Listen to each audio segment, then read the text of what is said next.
गंजाम जिला को अपराध और अपराधी मुक्त करने पुलिस पक्षर चली अभियान रे गंजाम पुलिस को मिली आउ एक सफलता। बहु संगीन मामलार संपृक्त थिबा ब्रह्मपुर सहरर सुशांत बेहेरा ओरफ कक शनिवार पुलिस गुली माड़े जखम होइछि।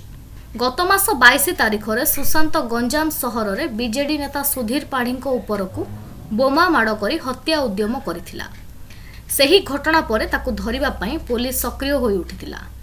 छत्रपुर एसडीपीओ उत्कल केशरी दासଙ୍କ नेतृत्व में गठन होइथिला गोटे टीम। शेष में पुलिस को चकमा देखाई फेरार थिबा सुशांत छंदी होइगला पुलिस जालरे।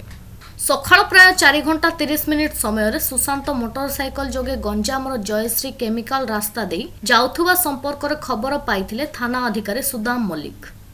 एथिपाई पूर्वरु सेठारे छक्की रहिथिले टीम।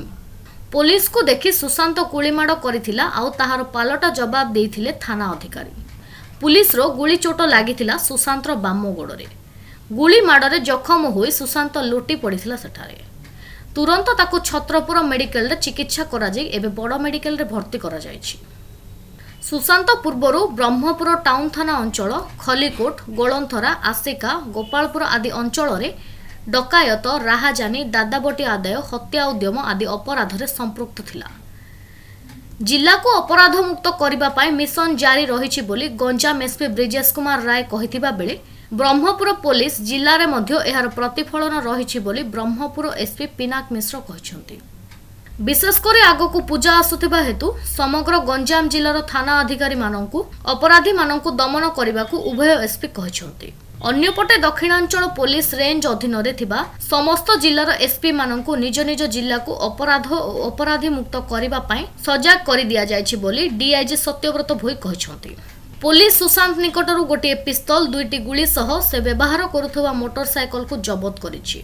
गत किछि मास भितरे पुलिस रो गुली चोटरे समग्र गंजाम जिल्ला रे 40 रो ऊर्ध्व दुर्दांत अपराधी जखम होइथिबा बेले अनेक अपराधी गिरफ होइछंती। बहु परिमाण रे पिस्तल गुली खंडा और बोमा आदि जबत होइछि। ब्रह्मपुररू साहेब नायक अमर प्रशांत उमाकांतଙ୍କ रिपोर्ट ओबी न्यूज। धराकोट ब्लॉक अंतर्गत 10 माइली बजार रे बड़ धूमधाम सह दीर्घ 11 दिन पर गणेश मेढ़ विसर्जन करा जायथिला। 10 माइली साई गणेश व्यवसाय संघर कर्मकर्ता और ग्रामवासी माने वाद्य बाजणा बाण पटुआर नृत्य करी गाँ और बजार रे विराट पटुआर रे गणनाथ को परिक्रमा कराई स्थानीय ऋषिकुलिया नदी घाट को नहीं पूजा विधि करी विसर्जन करथिले। गाँ आखपाखर सहस्राधिक लोक एही विसर्जन देखिबाकू रुंध होइथिले। एथिरे संघर भगवान पाणिग्राही राकेश सावत धरणीधर उत्तम जितेंद्र रोहित श्रीकांत बाबू बिपिनी प्रमुख सहयोग करथिबा बेले धराकोट थानार थाना अधिकारी संतोष कुमार बेहेरांक नेतृत्व रे स्थानीय पुलिस कर्मचारी सहायतार शांति श्रृंखलार समापन होइथिला। धराकोटरू गिरिजा प्रसाद रथଙ୍କ रिपोर्ट ओबी न्यूज। गंजाम जिला शिक्षा अधिकारी निर्देश क्रमे स्थानीय दिगपहंडी सरकारी बालिका उच्च विद्यालय परिसर में दीर्घ 3 दिन धरी चलिथिबा ब्लॉक स्तरीय बालिका आत्मसुरक्षा तालीम शिविर कार्यक्रम शुक्रवार दिन उद्यापित हो जाइथिबा जणा पड़िछि।